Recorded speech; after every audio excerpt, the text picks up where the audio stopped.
Okay, folks, this is Doug Pinkham with Pinkham and Associates. We are a dedicated family law firm here in Orange County, California. But this video is about how to fill out an FL-115. It's a proof of service of summons, and it is good for all of the entire state of California, and by the way, required. All right, so let me go through this proof of service of summons. This is a form that you file with the court after your divorce has been served on the other party, after or legal separation or a paternity action, or if you file just a custody and visitation petition without filing an underlying divorce or legal separation or paternity. This form would be used for that. By the way, that is very, very rare. Okay, let's move on. This, again, like I said, is the FL-117 Family Law Proof of Service of Summons. All right, so just like every other form, at the top goes your name, address, telephone number. If you have a fax number, you can list it, but don't have to. If you have an email address, you can list it, but don't have to. Attorney for, you put your name in there. Superior Court of California, county of, put the name of the county that you're filing your paperwork in there. Street address for the actual courthouse where you're filing the paperwork. If they have a different mailing address than the street address, that goes on the next line. Then the city and state, zip code, and then the branch name. So if you're in a large county, there could be a different branch name for the different offices. And you're going to list that branch name. You can find that on Google real easy. Okay, then, of course, the next line is the petitioner and then the respondent. The petitioner's name is always the petitioner. The respondent's name is always the respondent. It never changes throughout your entire case. Even if you're duking it out in the courts for 10 years, the petitioner and respondent's name never changes. Next line is the case number. If you, once you are ready to file this form, it means that you've already served the paperwork on the other party. So you will have the case number, and you want to write that in there. Okay, next line is, I already have that box marked, but let me unmark it because that might not be the one you want. All right, so line number one, it says, says, at the time of service, I was at least 18 years of age and not a party to this action. I served the respondent with copies of, colon. Okay, now, that's real important to understand. You as the party to the action, if you're the petitioner or the respondent, you cannot sign this form.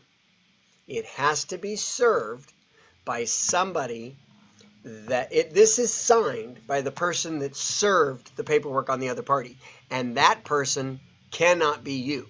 You cannot serve your own divorce paperwork on the respondent. All right, so keep that in mind. Whoever it is that actually served it is the person that signs this form. If you served, if you filed and served divorce, domestic partnership, or legal separation paperwork, you're going to mark box A. If you filed a paternity action and you served a paternity action, you're going to mark B. If you served a custody and support petition, which is very rare, but if you filed that, you'll mark C. So let's go back and let's mark A as if it's a regular divorce or legal separation or a domestic partnership dissolution case. Okay, then you're going to mark D.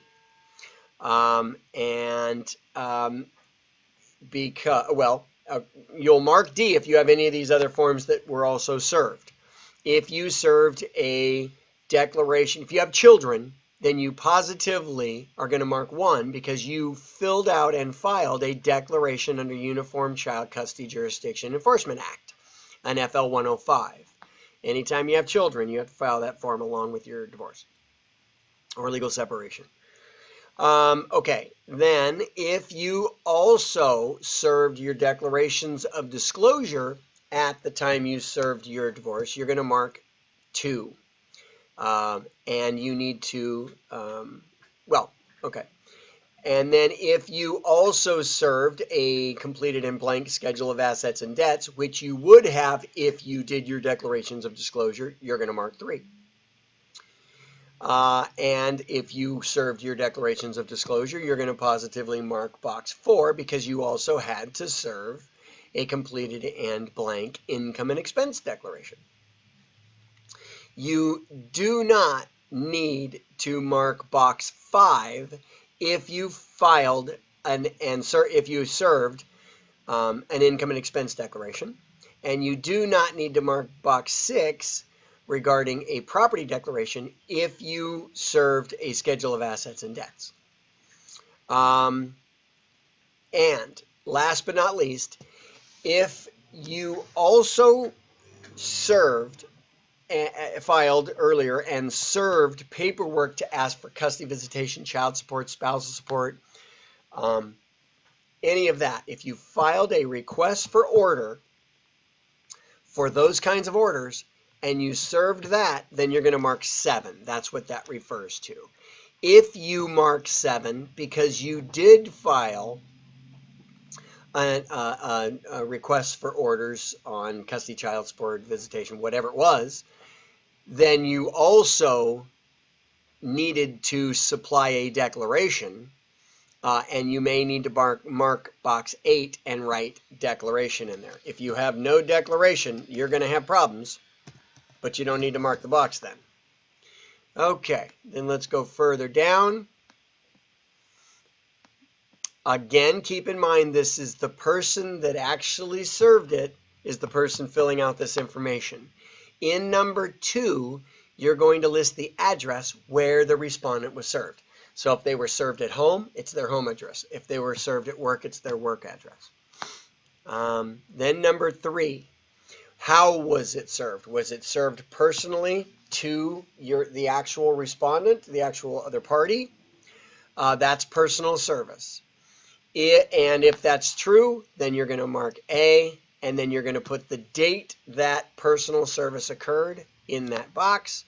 And then the next box over, you're going to mark the time that he was served. So let's say it was served at his work on July 15th. Or January 18th, then you're going to put January 18th, and you'll put the time. If he was served at noon, then you'll put 12 noon.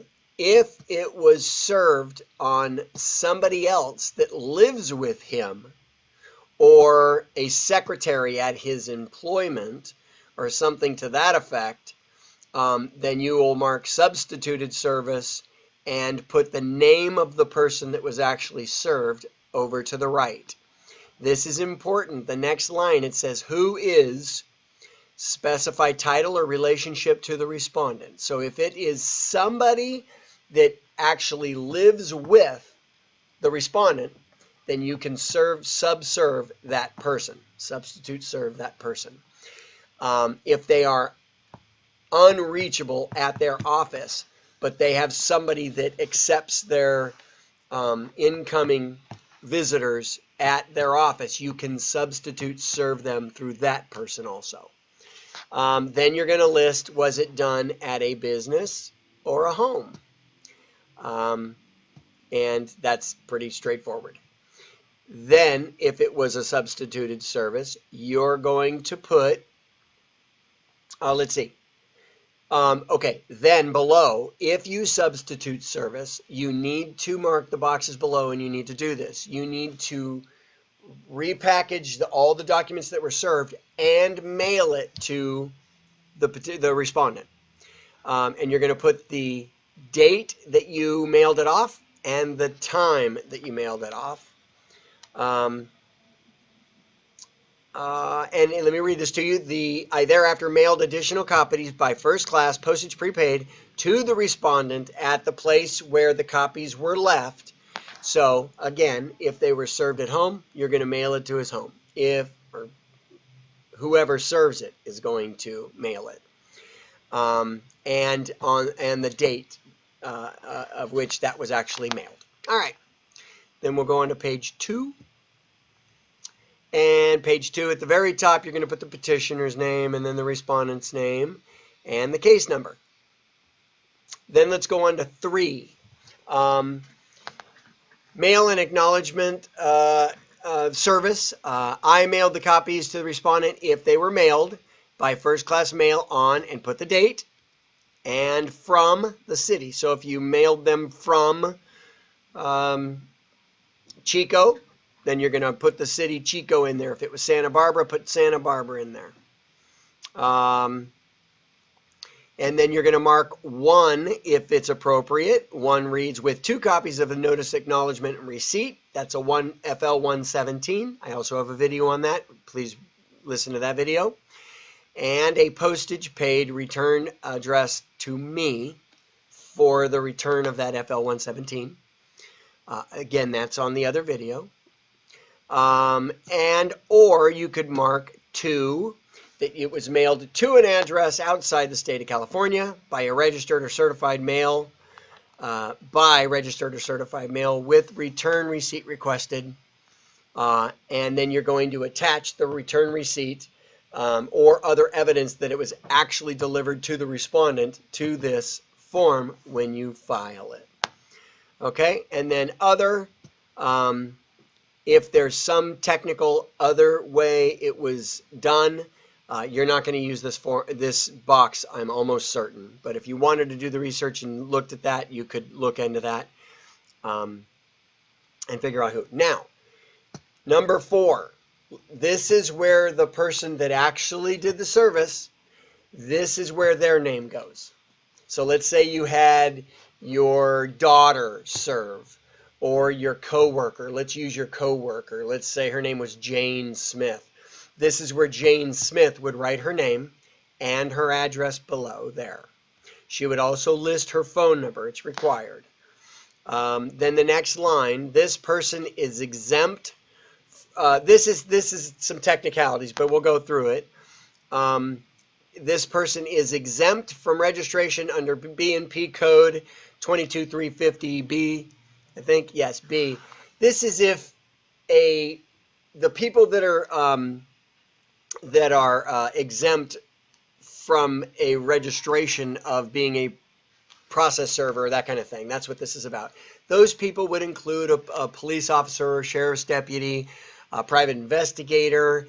There's also part of the provision is somebody that's appointed by the court can serve, and they're exempt from 22350B. And also, who else? Oh yeah, there's the someone who is they're like a certified copier. It's a specific certification in the state of California to do copy services. Those people are all exempt under this code. If they're a police officer or one of these other people, then you're going to mark box A. If it's just a buddy of yours or somebody who's not a process server, then you're going to write B. You're going to mark B.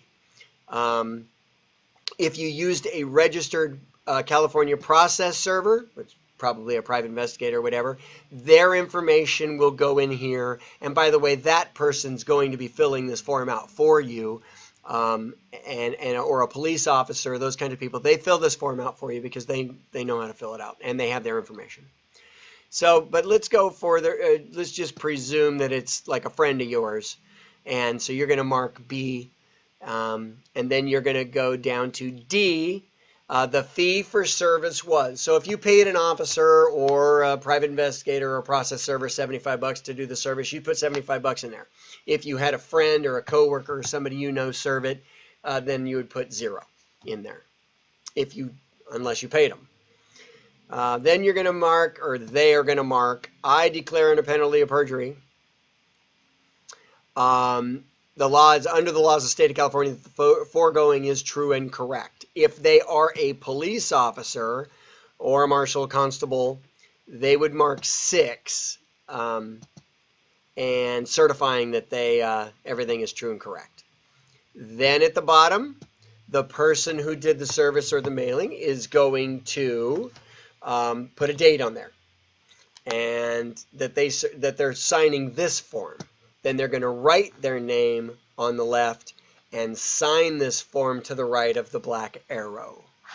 That is this entire form. When it's done, this proof of service, once the service is done, then the process server or your friend or whoever served is going to fill out this form, and you file this form on its own, unless you're attaching a receipt from the mail to show that somebody signed for it. That's it. That's the entire form. I hope this video was helpful, and I look forward to seeing you on other videos.